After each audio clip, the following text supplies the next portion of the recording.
Hello students, today we are going to start a second part of chapter, that is the alternating current of unit number 4, electromagnetic induction and alternating current. Now today's topic is alternating current through LCR series circuit. Now we are going to discuss alternating current through LCR series circuit. In this case, we have the inductor, capacitor and resistor. These are connected in series across a source of alternating EMF, and again in this case we are going to calculate phase relationship between the EMF, alternating EMF and the current.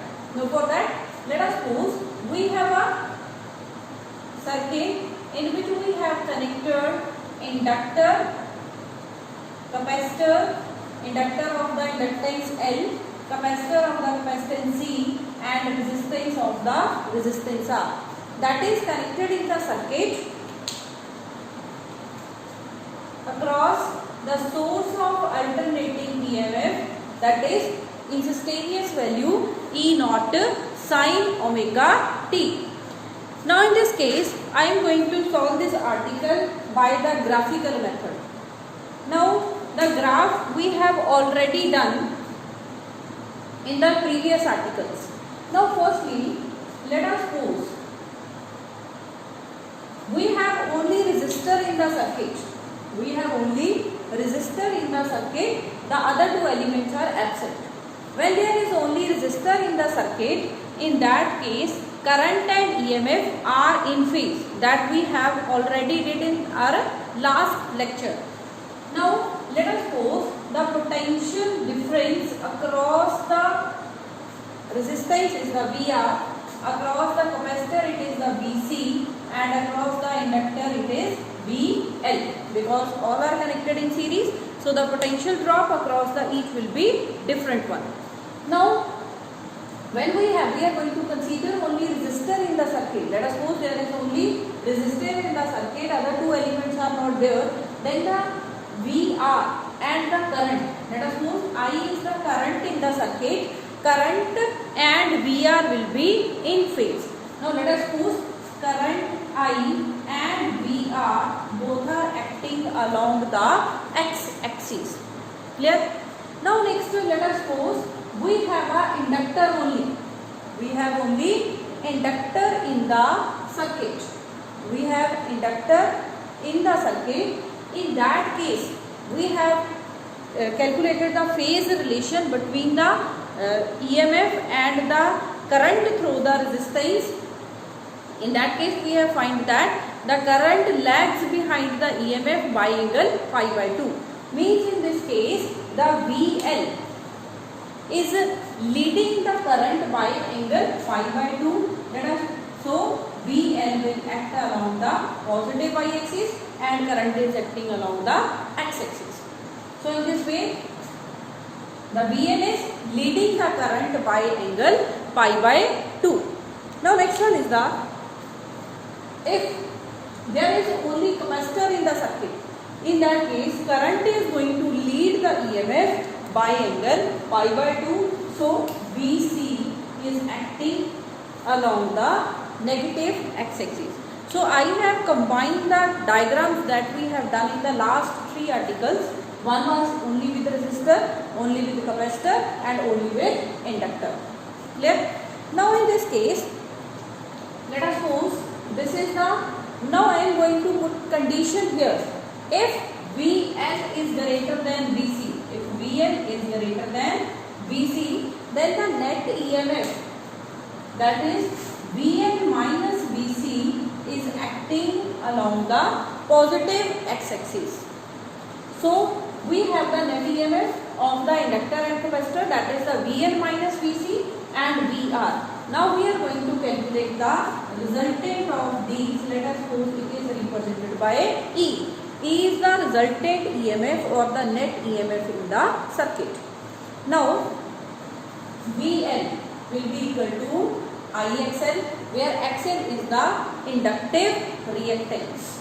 Similarly, VC will be equal to IXC and VR will be equal to IR. R is the resistance of the resistor. R is the resistance of resistor and XC is the capacitive reactance. XL is the inductive reactance. Okay. Now if we are going to calculate the value of the E, let us suppose this value is equal to VR and this one is representing VL minus VC. This is representing VL minus VC. So OAB, I am going to consider a triangle, that is the OAB. In OAB we can calculate the value of the OB square, that will be equal to under root OA square plus AB square. OA square plus AB square. So OB is equal to E, sorry here is the only E. E will be equal to under root VR square plus VL minus VC square. VL minus VC square. Clear? So from here you can put the value of the VL and VC VR. So E will be equal to under root I square R square plus IXL minus of IXC whole square. Take the common I into under root R square plus XL minus XC whole square. So from here I will be equal to E upon under root R square plus XL minus XC square. Now I is equal to E upon something. This quantity that is, or this term that is in the denominator, that is playing the role of resistance here, and in this case it is named as the impedance of LCR series circuit. Now I am writing I is equal to E by Z. Here Z is equal to under root R square plus XL minus XC square is called the impedance of LCR series circuit. It is called the impedance of LCR series circuit. So Z is equal to R square plus under root XL minus XC whole square. Now I is equal to E by Z. Now if we are going to put the values of XL and XC, in that case Z is given by R square plus omega L minus 1 by omega C square. Now this is the impedance current in the circuit. Now in question we are going to find the phase angle of resultant EMF with respect to the I. From here you can calculate the value of the tan phi. Tan phi will be equal to VL minus VC upon VR. From here you are going to get VL minus VC upon VR. So tan phi will be equal to IXL minus IXC upon VR, or tan phi is equal to IVR. We are going to put the value, that is IR, that will be equal to omega L minus 1 by omega C upon R. From here you can calculate the phase difference between the EMF and the current when the source of alternating EMF is connected to the series combination of L, C and R. Clear? So this is the all about the LCR series circuit. Now next one is the resonance in LCR series circuit. Next we are going to discuss about the resonance in LCR series circuit. And the next one is the resonance in LCR series circuit. Resonance in LCR series circuit. What is the meaning of the resonance? I am going to use the result that we have done in our last article. In that case we have calculated I is equal to E by Z when the source of alternating EMF is connected to the series combination of L, C and R, where that is the impedance that is given by under root R square plus omega L minus 1 by omega C square. So the impedance of the circuit varies with the angular frequency of the alternating current. Now if at frequency omega is equal to omega naught L is 1 by omega naught C, both are equal, or you can say that XL is equal to XC. In that case, Z will be equal to under root R square plus 0 or Z is equal to R. And current is given by I is equal to E by R. Current will be equal to E upon R. So, the current will be maximum and Z is minimum. This condition is called the resonance in LCR series circuit. This condition is called resonance in LCR series circuit.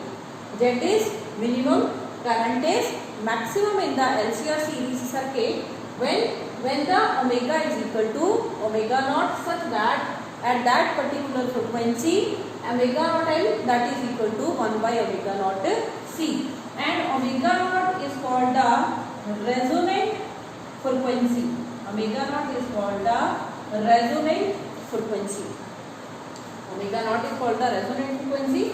So from here you can calculate the resonant frequency, that is omega naught square 1 by LC. Omega naught is equal to 1 by under root LC. That is the resonant angular frequency. If I am talking about the resonant frequency, omega naught I am going to write down, that is the 2 pi f naught, that will be equal to 1 by under root LC, or f naught is 2 pi under root LC. This is the value of f naught. Next, if you are going to plot a graph between the current and frequency, frequency is along x-axis and current is along y-axis. The graph will be like this. At peak will occur at frequency f naught. Peak will occur at frequency f naught and current will be maximum. Clear? At resonance, current is maximum in the circuit and the resistance is minimum in the circuit. Clear? Now next come to we are talking about the sharpness and quality factor of resonance. Next is the sharpness of resonance. Sharpness of resonance and quality factor. This is most important for the board examination. Resonance and the quality factor. Now we have studied about the resonance. At resonance, the current in the circuit depends only on the resistance, ohmic resistance, the resistance of the resistor that you have connected in the circuit, because at that point omega naught L is equal to 1 by omega naught C and I is given by E upon R.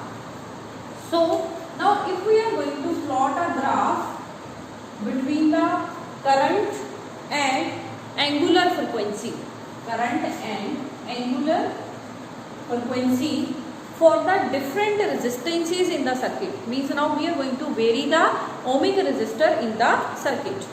When the resistance is very small, the curve will be sharp. When the resistance in the circuit is small, the curve is sharp.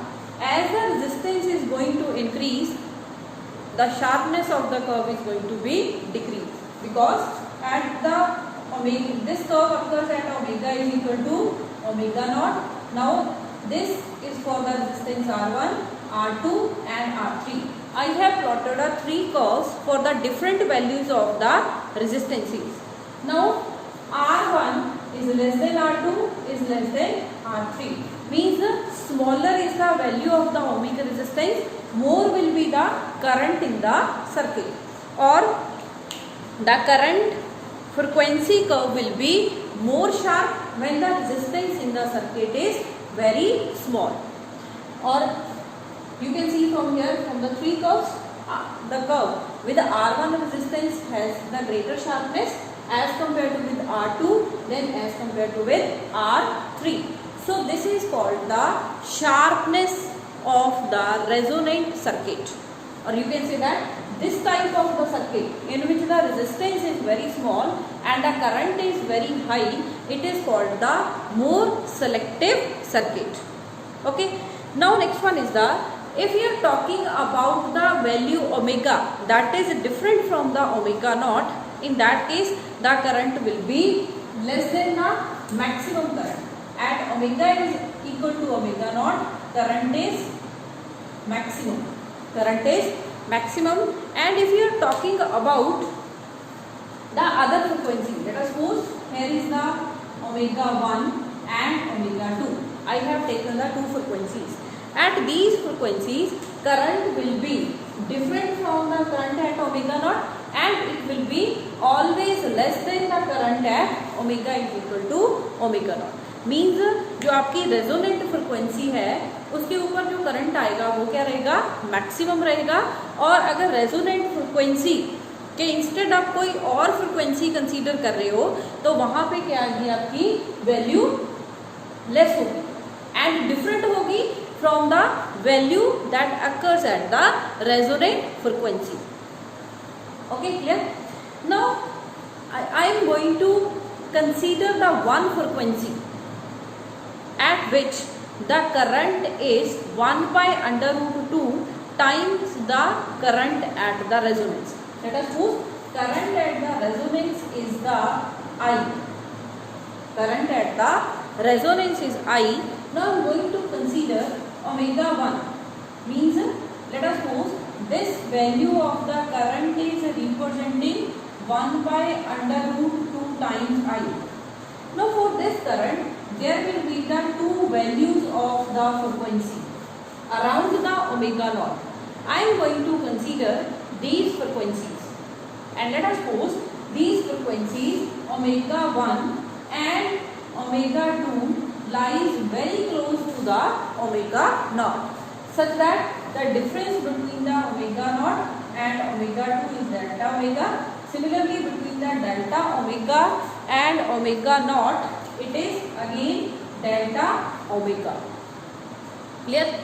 So I have taken the two frequencies omega 1 and omega 2 for which the current is same, that is I naught I upon under root 2. I is the current that is present in the circuit at resonance, or the maximum current in the circuit.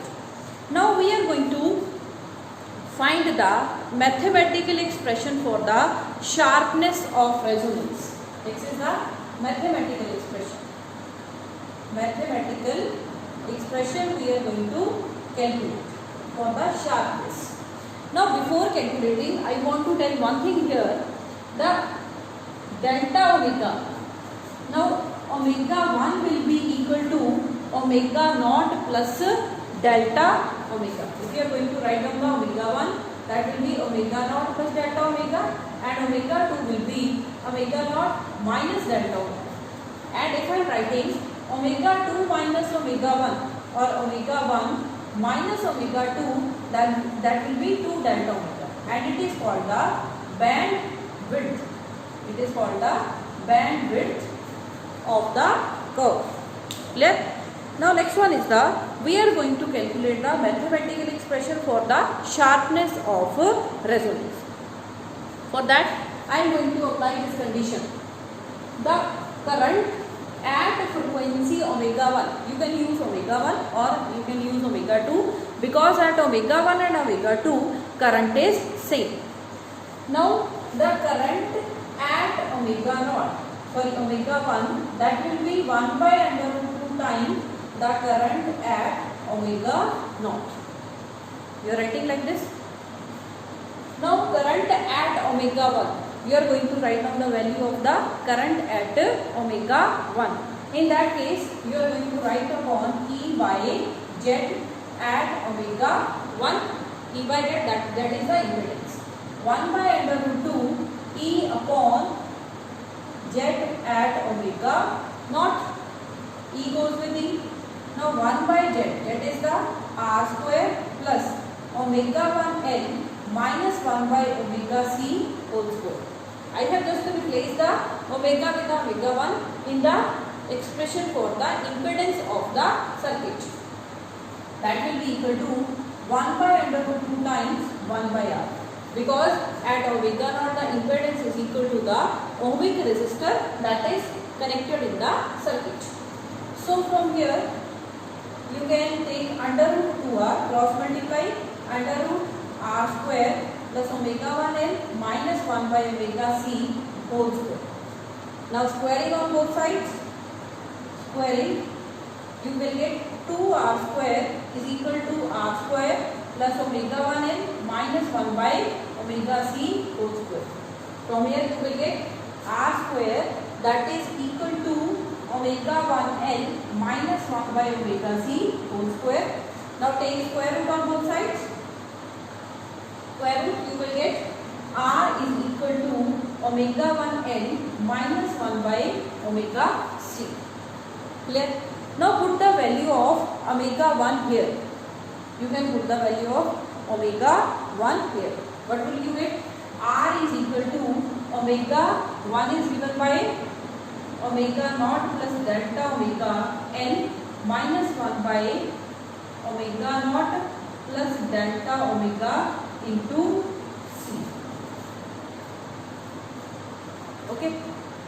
Now I am going to write down the value of, or you can take the omega naught common from the both expressions. R is equal to omega naught L 1 plus delta omega upon omega naught minus 1 by omega naught C 1 plus delta omega upon omega naught. Now at resonance omega naught L is equal to 1 by omega naught C. So 1 by omega naught C can be written as omega naught L. As omega naught L is 1 by omega naught C. So I am going to replace 1 by omega naught C with omega naught L. From here you will get R is equal to omega naught L 1 plus delta omega upon omega naught minus omega naught L and 1 plus delta omega upon omega naught raised to power minus 1. The denominator which was present in the denominator, I have moved to the numerator. So R is equal to omega naught L common, or as it is 1 plus delta omega upon omega naught minus omega naught L.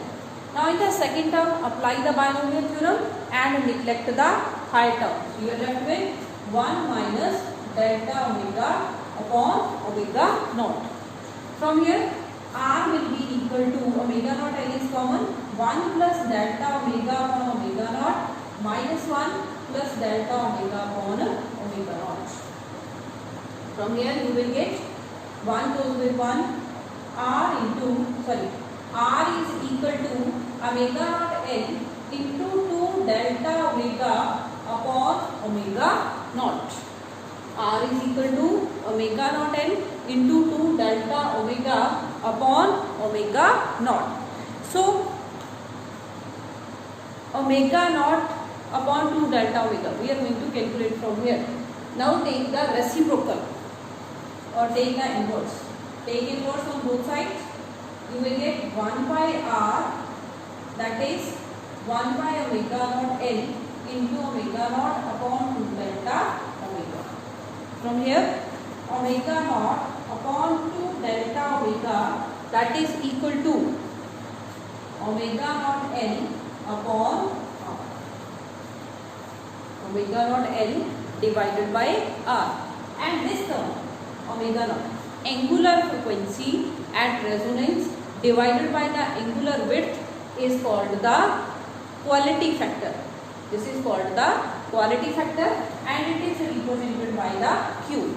I'm going to write here.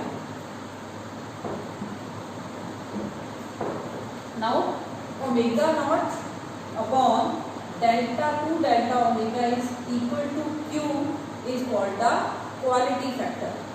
This is called the quality factor that gives the mathematical measurement of the sharpness of resonance. Omega naught upon 2 delta omega. So from here q will be equal to omega naught L by R. Now it is equal to the, if you are going to define it, omega naught L is the VL. This is VR. Or you can say that quality factor is defined as the ratio of potential drop across the inductor to the potential drop across potential drop that occur in the circuit at resonance. That occurs in the circuit at resonance. And if in this step we are going to replace omega naught L by 1 by omega C, then at the last you will reach at 1 by omega naught C divided by R. In that case the quality factor will be equal to potential drop across the capacitor to the potential drop across at resonance. So quality factor can be defined as it is the ratio of the potential drop across the inductor or capacitor to the potential drop at resonance. Clear? So this is the quality factor. Now you can find the value of quality factor ahead. Now L by R omega naught is 1 by under root LC. 1 by under root LC. From here quality factor will be 1 by R under root L by C. This is the expression for the quality factor of resonance LCR series circuit. Clear? So this is the all about the LCR series circuit and its resonance. Clear? Now next topic is, now up to now we have done about the series circuit. We have the LCR series circuit, CR series circuit or LR series circuit. Now next one is we are going to consider the parallel LC circuit. Next one is the parallel LC circuit. Parallel LC circuit. Now in the parallel LC circuit again we are going to find the potential difference and we will discuss about the resonance in parallel LC circuit. For that, let us suppose we have a circuit in which the inductor and capacitor, inductor of inductance L and capacitor of capacitance C connected to the source of alternating EMF. Source of alternating EMF. Let us suppose total current in the circuit is I such that I1 flows through the inductor and I2 flows through the capacitor. Clear? So the EMF, instantaneous EMF is given by sin omega t, E naught sin omega t. I am going to start from the instantaneous EMF. Instantaneous EMF is given by E naught sin omega t. Name it equation number 1. Now next one is I am going to write down the value of the I1 and I2, or you can simply say that it is the IL and IC. IL is the current through the inductor and IC is representing the current through the capacitor. So net current will be equal to IL plus IC. IL and IC we have already calculated. I am going to use that value. Now IL is given by X E naught by XL into minus of cos omega t, and IC is given by E naught upon XC into cos omega t. This expression we have already done in our first part. Now put the values of the two in here. I will be equal to E naught by XL minus of cos omega t plus E naught by XC into cos omega t. From here E naught cos omega t is going to be common. So E naught into, you can write it here 1 upon xc minus 1 by xl into cos omega t. Now put the value of the xc and xl and convert the cos into sine. From here I will be equal to E naught into 1 by 1 upon omega c minus 1 by omega l, that into sine of omega t plus pi by 2. From here you can write down I is equal to E upon omega c minus 1 by omega l. So you can write here 1 upon omega c minus 1 by omega l. Omega c minus 1 by omega l into sine omega t plus pi by 2. We have reached up to this expression. Now if we are going to compare again, this term is known as the impedance of LC parallel circuit. So I will be equal to E by Z sine omega t plus pi by 2. And here is the E naught. E naught by Z. So I is equal to I naught sine omega t plus pi by 2.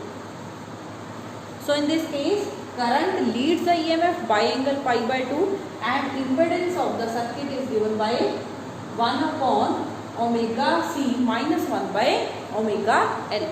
Next one, resonance in this circuit. We are going to discuss about the resonance in parallel LC circuit. At resonance, all of you know that at resonance omega naught n, that will be equal to 1 by omega naught c, or omega naught c, that will be equal to 1 by omega naught l. So in that case Z is equal to 1 by 0. Z will be equal to 1 upon 0. If this is 1 upon 0, means current will be it will be infinite.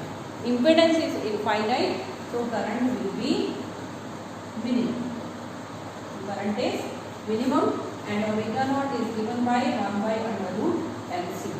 If we are going to plot a graph between the current and the frequency, at F naught the current will be minimum. The graph will be like this. So this is all about the parallel LC circuit and resonance in the parallel LC circuit.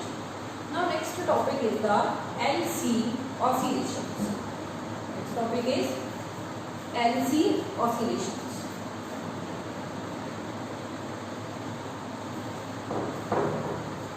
Next is the LC oscillations. We are going to discuss about the LC oscillations.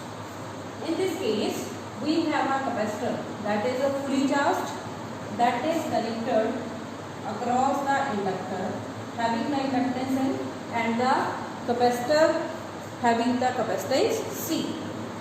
When a fully charged capacitor is connected, all of you knows that in case of the capacitor, energy is stored in the form of electric field, and in inductor, energy is stored in the form of magnetic field. When you are going to connect a fully charged capacitor, let us suppose this plate is the positive and this plate is negative. Fully charged capacitor is connected to the inductor. Then the capacitor will start to discharge. There will be the discharging of the capacitor. When the capacitor discharges, the inductor is going to store energy in the form of magnetic field.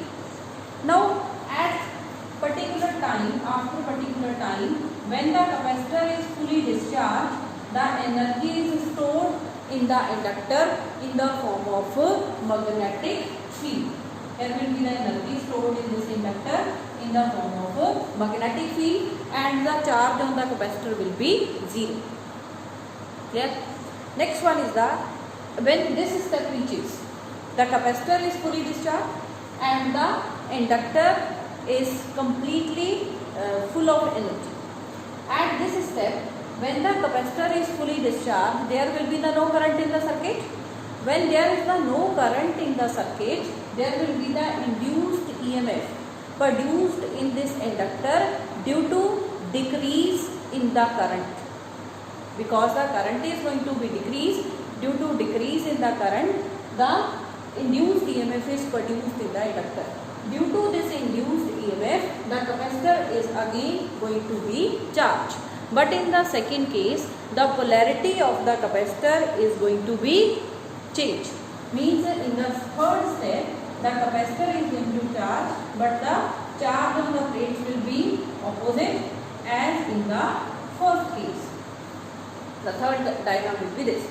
Now when the capacitor will again fully charged, it will start to discharge and the energy is going to get converted into the form of a magnetic field that will get stored in the inductor.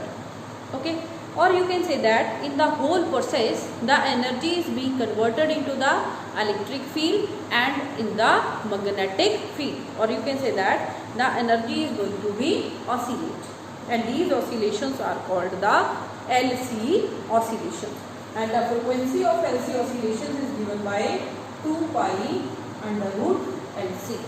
Frequency of oscillation is given by 1 by under root 2 pi LC. And if I am going to consider the undamped oscillations, means I am going to consider that the total resistance in the circuit is 0. If the resistance in the circuit is 0, in that case the oscillations will be undamped. Means the amplitude of the oscillations will remains constant.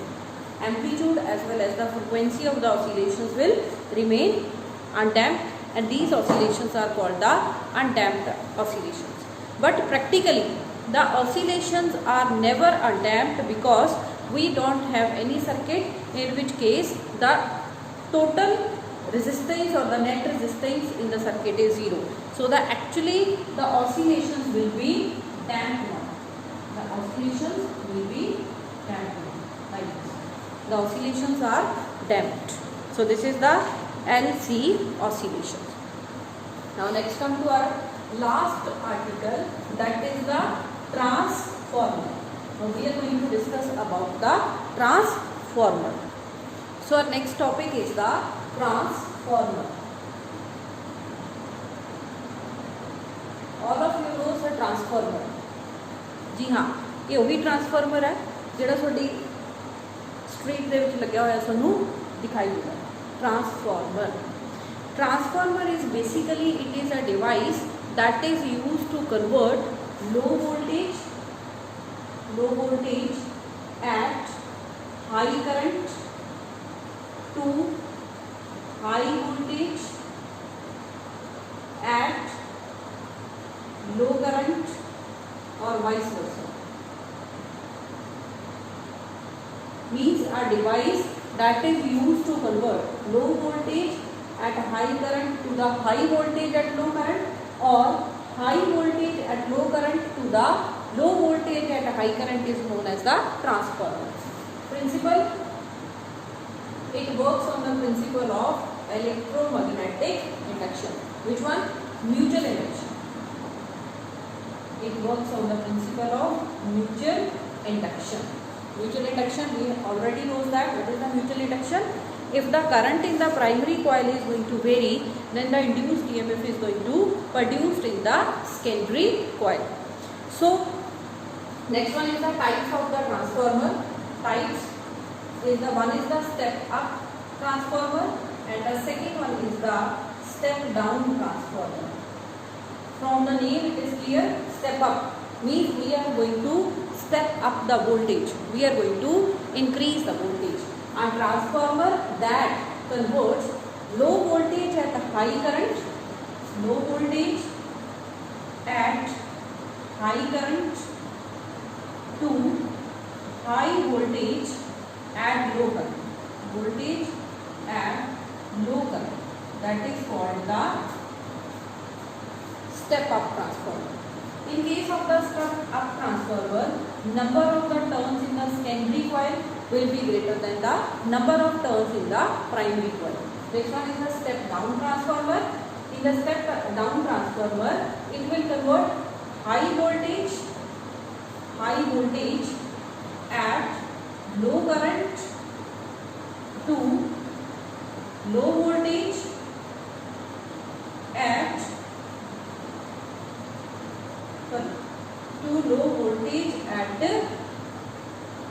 high. Step down is going to decrease the voltage at the cost of the current. So in this case, the number of turns in the primary coil will be greater than the number of turns in the secondary coil. What about the construction?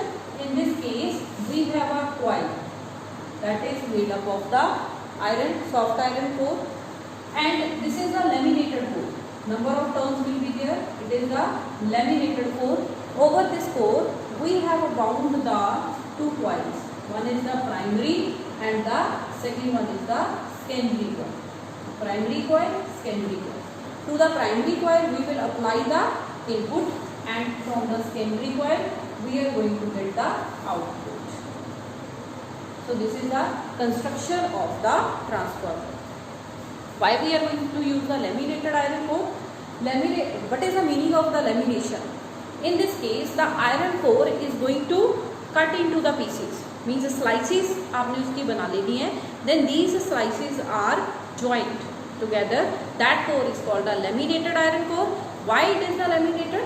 Because in this laminated iron core, the path covered by the eddy currents is going to be reduced. So that's why the energy loss due to the produced eddy currents is going to be less. So that's why the laminated iron core is used in the transformer. Why? Because with the use of the laminated iron core, the loss of the energy in the form of the heat is less. Okay. Now next come to the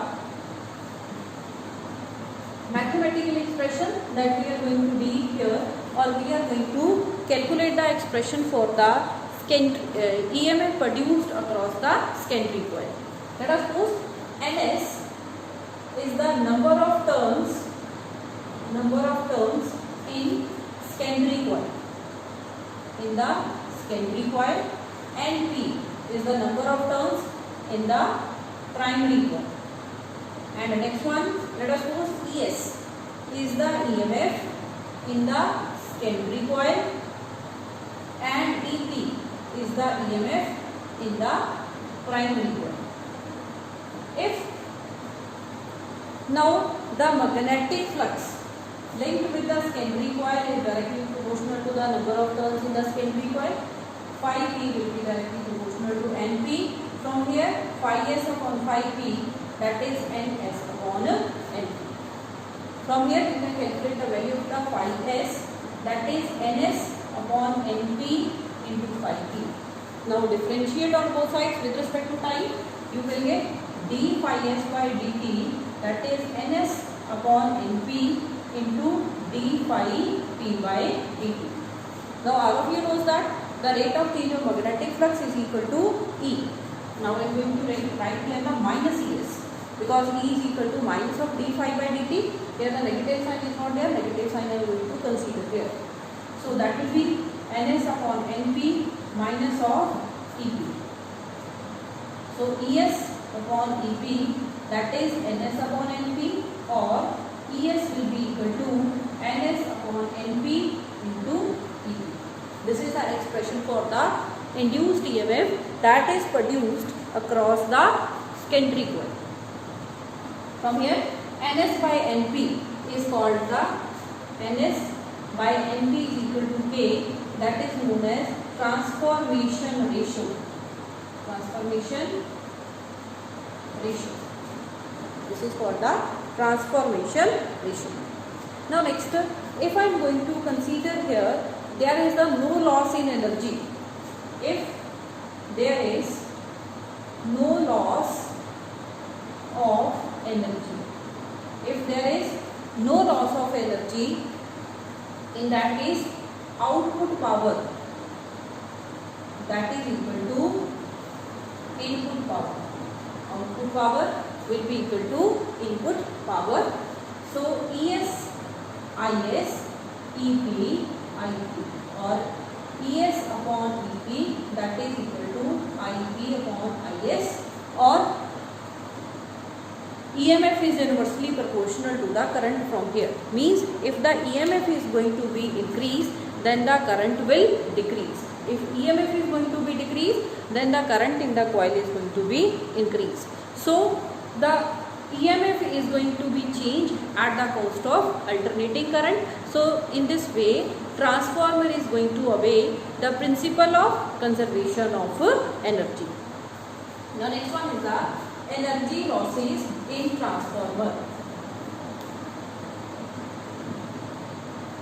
Next is energy losses.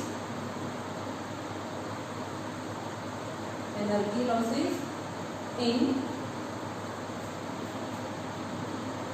transformer. Energy losses in transformer. I am going to write here. First one is the flux loss. Number 2, that is copper losses, hysteresis losses. Copper losses, loss. Third one is the hysteresis loss. Hysteresis loss. And fourth one is the humming loss. Now come to the first, flux loss. Whenever we are talking about the mutual inductance, in that case, the total flux is never going to be connect with or the link with the secondary coil. The flux that is in the primary coil, that is not going to totally link with the secondary coil. Due to this, there will be some loss in energy, that is called the flux loss. Copper loss, the windings or the coils are made up of the copper wire, and copper wire has some resistance. Due to that resistance, the energy is going to waste in the form of the heat, that is called the copper loss. Hysteresis loss. Whenever we are going to use the alternating current is continuously increasing or decreasing, means there is the magnetization and demagnetization of the coil, and due to that magnetization and demagnetization of the core, in that case there is the loss in energy. That loss in energy is called the hysteresis loss. Next one is the humming loss. Whenever you are going to pass by the transformer, there you are going to listen some sound. The energy is going to be wasted in the form of the sound, and that loss is called the humming loss, that is produced in the transformer. Clear? So next we are going to consider the topic, that is the use of the transformer for the long distance transmission of energy. Use of the transformer. Use of transformer for long distance transmission of electrical energy. Transmission of electrical energy. Transmission of electrical energy. Now first one is the loss in energy. Loss in energy. Now let us suppose I am going to explain it with the help of example. And first one is the loss in energy. If we are not going to use the transformer, for that let us suppose the power transmitted is the 11,000 watts. As we know, in our household supply or the domestic circuits, the potential is the 220 volt. Let us suppose firstly power is transmitted at 220 volt. In that case, what will be the amount of the current? As power is equal to V into I will be equal to 11,000 upon, that is the 220. From here you will get 100 by 2, that is 50 ampere. Means 50 ampere of the current is flowing through the wires. If the current is or the energy is transmitted at 220 volt. Now second case, if energy is transmitted, same power transmitted at 22,000 volt. In that case, the current will be 11,000 upon 22,000. From here you will get 1/2, that is 0.5 ampere. This much amount of the current is flowing through the wires. Now, in the first case, heat produced will be, what will be the heat produced in the first case? That will be equal to I square R into T. Current is given by I square R into T. So the answer will be 2500 R. I square RT, H1 will be equal to 2500 RT. And in the second case, heat produced will be equal to H2 is equal to 0.5 square RT, that is 0.25 RT. Means if the electrical energy is transmitted at low voltage, the loss of energy in the form of the heat is high. And if it is transmitted at the high voltage, then the loss in energy is low, that is the 0.25 RT. So with the help of the transformers, the energy is transmitted at the high voltage, and before reaching to the house, then it is converted at the low voltage with the help of the step down transformer. So that's why first use of the transformer for the long distance communication. Now transmission. Next is the cost of transmission. Cost of transmission. Now I am going to again at the same example that we have considered in the first case. If we are going to transmit the energy at low voltage, the 50 ampere of the current is flowing through the wires. And if we are going to transmit at the high voltage, the only current is flowing 0.5 ampere. And all of you know that R is inversely proportional to area of cross section. Means if you want to have more current through the wires, R should be low. R should low means area of cross section will be high. Means the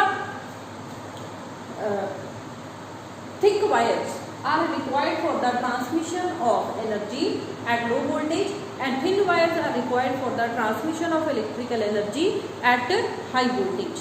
For making a thick wire, there is the need of the more material as compared to for making a thin wire. So, if you are going to transmit the energy at low voltage, the cost of transmission will be high as compared to when energy is transmitted at high voltage. That's why we are going to use the transformer for the transmission of electrical energy. So, the cost of the transmission will be less. So, this is all about our chapter, that is the alternating current. Thank you.